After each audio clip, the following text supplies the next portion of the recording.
Lopez has a kind of explosive power that Lomachenko has an issue of taking to the chin.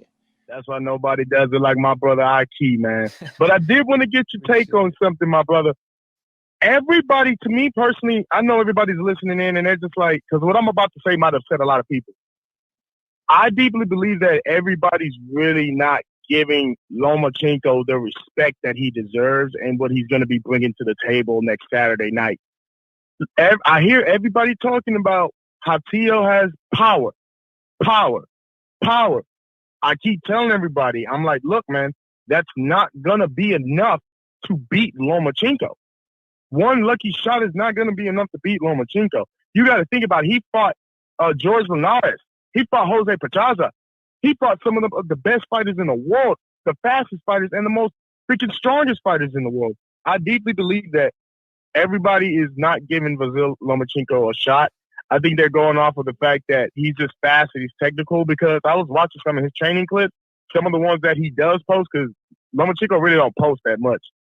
But the ones he does post, it looks like he's really working on his power for Teo and speed. I'm like, Loma, this don't look like the Loma I know. And they're saying that he's faster and he's stronger than he's ever been for this fight.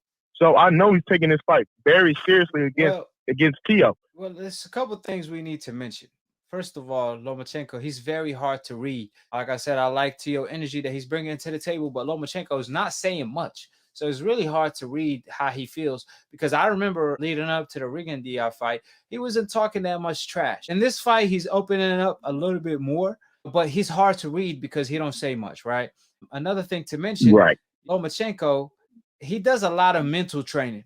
You know, he does a lot of mental training that sharpen your mental, like playing chess and so on and so forth. But stuff like that builds your mind, you know what I'm saying? So he does a lot of that to strengthen his brain and being sharp with his thinking alone. Roy Jones came out and said that Lomachenko could get knocked out against Teo. He said Teo could knock out Lomachenko because Lomachenko, he's chinny or something around them lines. You know what I'm saying? Now, I wouldn't call Lomachenko chinny because I didn't see anything throughout his career that would tell me he was chinny. I think he got a good chin, because the only time he got dropped was against Linares, and that was because he walked into a shot. He walked in straight to a shot. You know what I'm saying? And that's always going to happen. You know what I'm saying? If you're going to come forward and get caught, most likely you're going to get dropped. You know what I mean? And he obviously got hurt against Luke Campbell. Luke Campbell is a good puncher. He's not a power multiple puncher. Times. Yeah, multiple times. He got hurt multiple times. But he still kind of played the moment. You know what I'm saying? But it did show. No, Luke Campbell, no.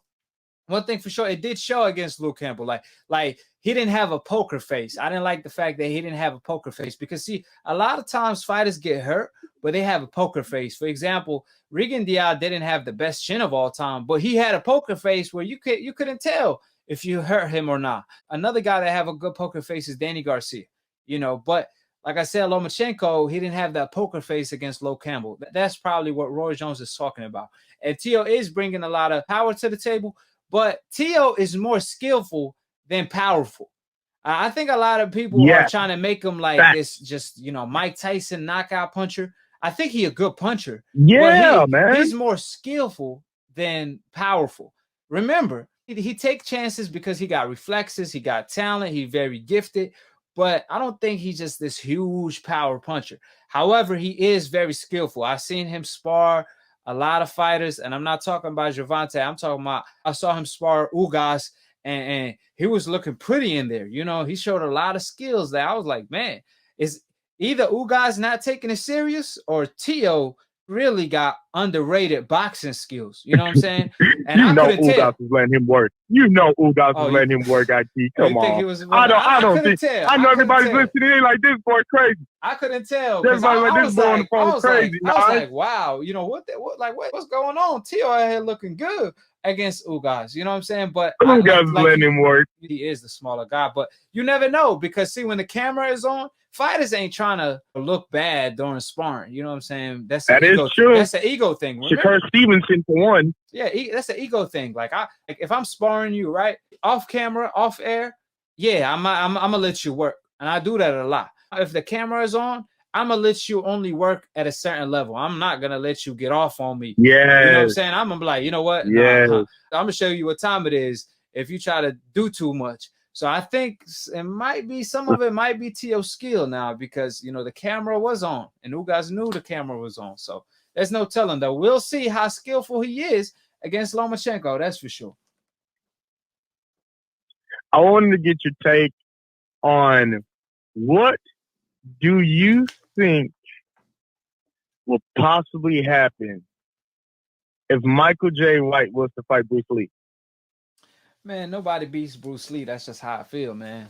You know what I'm saying? I just feel like Bruce Lee, I don't know, bro. I see so much of Bruce Lee that I was just like, see, fighters get better with time. That's obvious. You know what I'm saying? Like, if you peep boxing back in the Jack Johnson days and you peep Floyd Mayweather today, or Mike Tyson, for example, you could see the technique like improve so much. You know what I'm saying? So that fighter that had that same talent, he could have went so further and looked so better with better technique, with better fundamentals, with better, you know, just training methods, so on and so forth.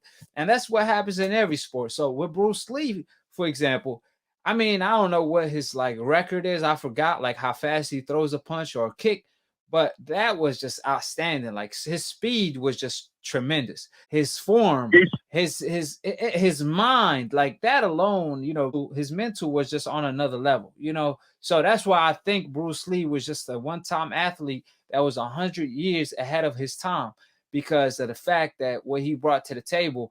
I mean, like everything he brought to the table, the whole package, the kicks, the strikes, the short punches, push-ups with one finger, you know what I'm saying? Everything, you know, he was just the man. He was so cut up. I just don't see anybody, you know what I'm saying? Like Bruce Lee, that's my guy too, man. You know what I mean? So what's your take? Yeah. Hold it, you're not that pretty. I'm a bad man. Wait. I took up the wall. I took up the wall. I took up the wall. I bear witness, there's only one God, Allah, and Muhammad is his final messenger. That's what I said, Larry, on the Bungle fight. Thanking you. They call me the problem, but you could call me the can man, because anybody can get it. Africans, Americans, Dominicans, Mexicans, anybody can get it.